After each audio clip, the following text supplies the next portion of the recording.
Hello students, welcome to class 10th। हम Yogita Singh, your assistant teacher. बच्चों, आज हम जो है इकोनॉमिक्स में चैप्टर 4 पढ़ रहे हैं। चैप्टर 4 है आपका वैश्वीकरण और भारतीय अर्थव्यवस्था।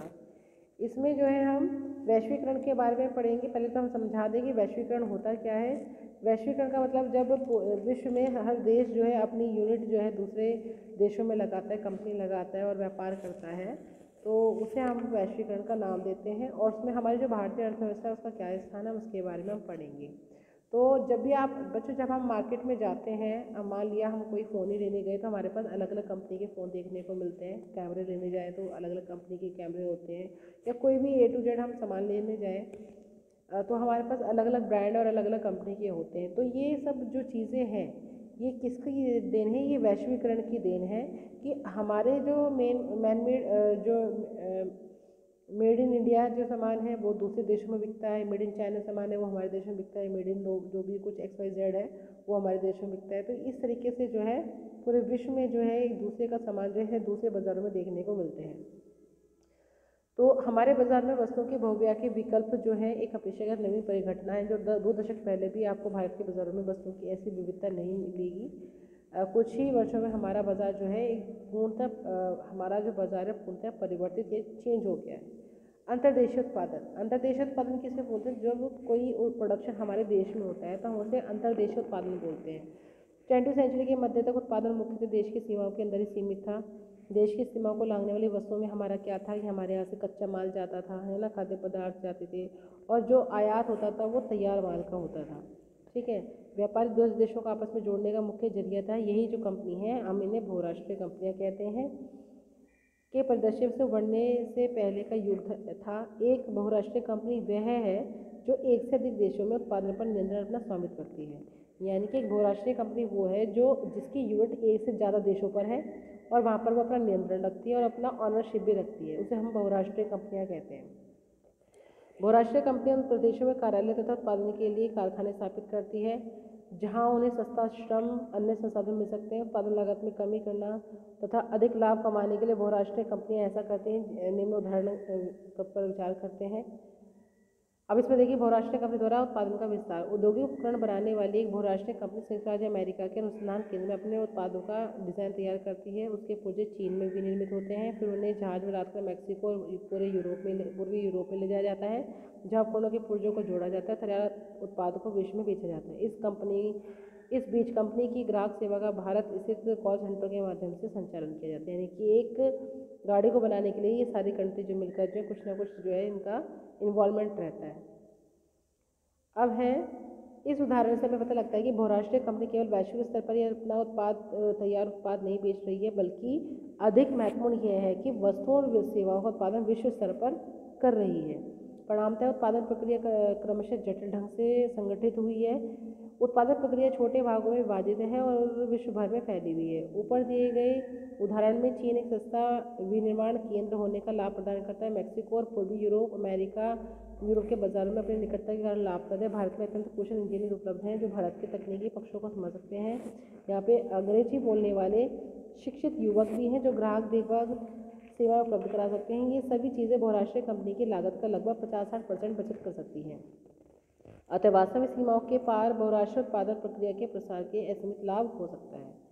अब है विश्व भर के उत्पादन को एक दूसरे से जोड़ना। समानतः बहुराष्ट्रीय कंपनियां उसी स्थान पर उत्पादन इकाई स्थापित करती है जो बाजार नज़दीक हो। यानी कि कोई भी यूनिट जो है, कोई भी कंट्री जो है अपनी कंपनी जो है वहीं लगाता है जहाँ पे मार्केट नज़दीक हो, सस्ते श्रमिक मिल जाएं, चाहे वो कुशल हो चाहे वो अकुशल हो।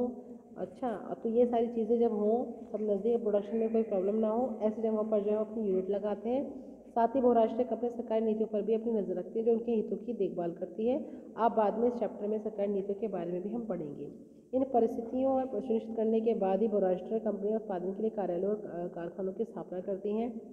परिसंपत्तियां, जैसे कि हम किन किन चीज़ों की निवेश करते हैं तब कोई हमारी जो है कंपनी स्थापित होती है, हम उसमें भूमि लेते हैं, भवन बनाते हैं, मशीन या कोई अन्य उपकरण लेते हैं या उसमें पैसा लगाते हैं, तो उससे हम निवेश कहते हैं।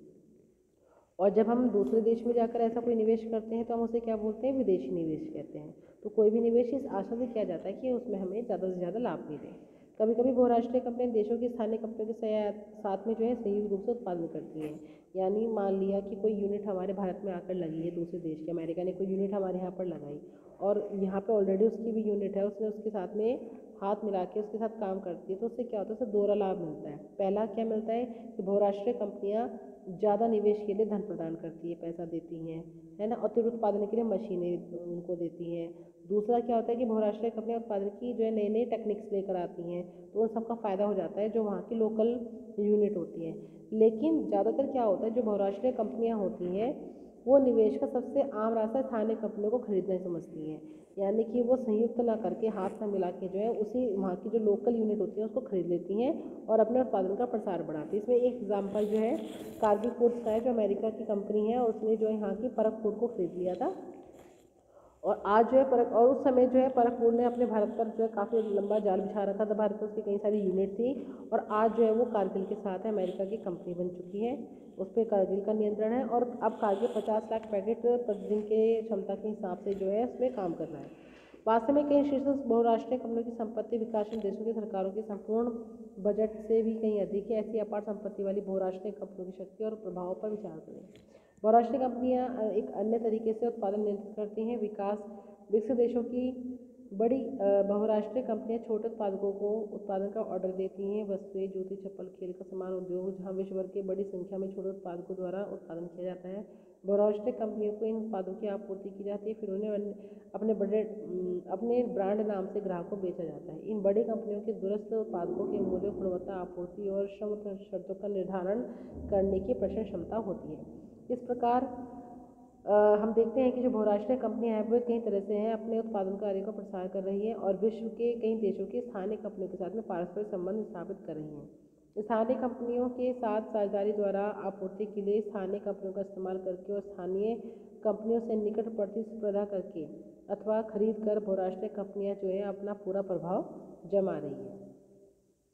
अब इसमें देखिए इसमें एक अमेरिकी कंपनी है फोर्ड मोटर्स, विश्व के 26 देशों प्रसार के साथ विश्व की सबसे बड़ी जो है मोटर गाड़ी निर्माता कंपनी है। फोर्ड मोटर 1995 में भारत में आई और चेन्नई के निकट 1700 करोड़ रुपए का निवेश करके एक विशाल संयंत्र की स्थापना करी।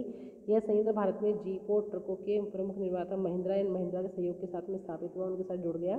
तो 2017 तक फोर्ड मोटर्स भारतीय बाजारों में 88 हज़ार कारें बेच रही थी, जबकि 1,81,000 कारों का निर्यात भी भारत से दक्षिण अफ्रीका, मैक्सिको, ब्राज़ील, संयुक्त राज्य अमेरिका में किया गया है। कंपनी विश्व के दूसरे देशों में अपने संयंत्रों के लिए फोर्ड इंडिया का विकास ऊर्जा आपूर्ति केंद्र के रूप में करना चाहती है। तो बच्चों आज हमने जो है यहाँ तक पढ़ लिया है। आप जो है यहीं से 58 पेज तक ही रीड करेंगे चैप्टर और वीडियो को बहुत ध्यान से देखेंगे, इसको बहुत ध्यान से समझेंगे। Thank you, have a nice day.